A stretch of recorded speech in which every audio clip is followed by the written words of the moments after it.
Лизать это или любить это без слов. Фан-зона Абрахам, мексиканский круиз. 24 января 2008 года, часть 3. Гость. Доброе утро. Я занимаюсь согласованием энергии с людьми. И когда я настраиваюсь на них, да, я ощущаю то же чувство, через которое вы только что нас провели. И это кажется прекрасным, и это кажется намного более широким и в некотором смысле более простым взглядом на энергию людей. Но я не могу найти слов, чтобы объяснить им, что со мной произошло, потому что кажется, что это место, где нет языка. Абрахам. Разве это не любопытно, что люди хотят касаться языком всего? Другими словами, вы не можете просто наслаждаться этим мороженым, вам нужно поговорить об этом, а это не так уж и необходимо. Мы никогда не видели, чтобы кто-нибудь из вас нашел слово, которое хотя бы чуточку было соизмеримо с трансляцией, которую дает ваш язык. И поэтому вы настолько заинтересованы в том, чтобы кто-то другой понял, что получает ваш язык, что вы пытаетесь дать ему слова для его описания.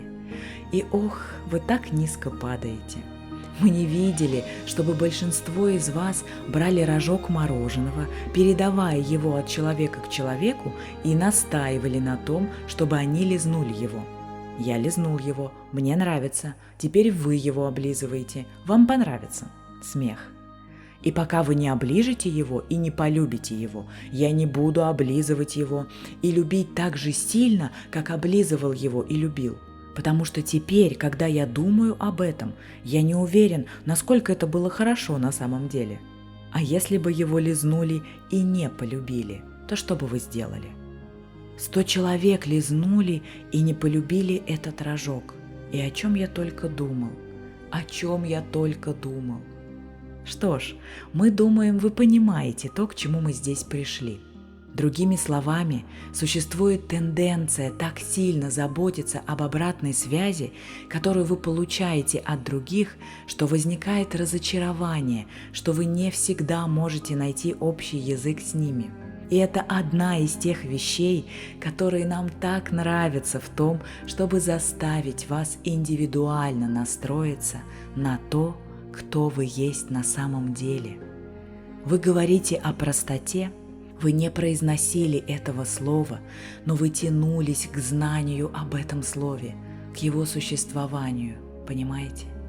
Мы просто хотим, чтобы вы были настолько вовлечены в свое собственное согласование, чтобы этим примером вы вдохновляли других искать собственное согласование.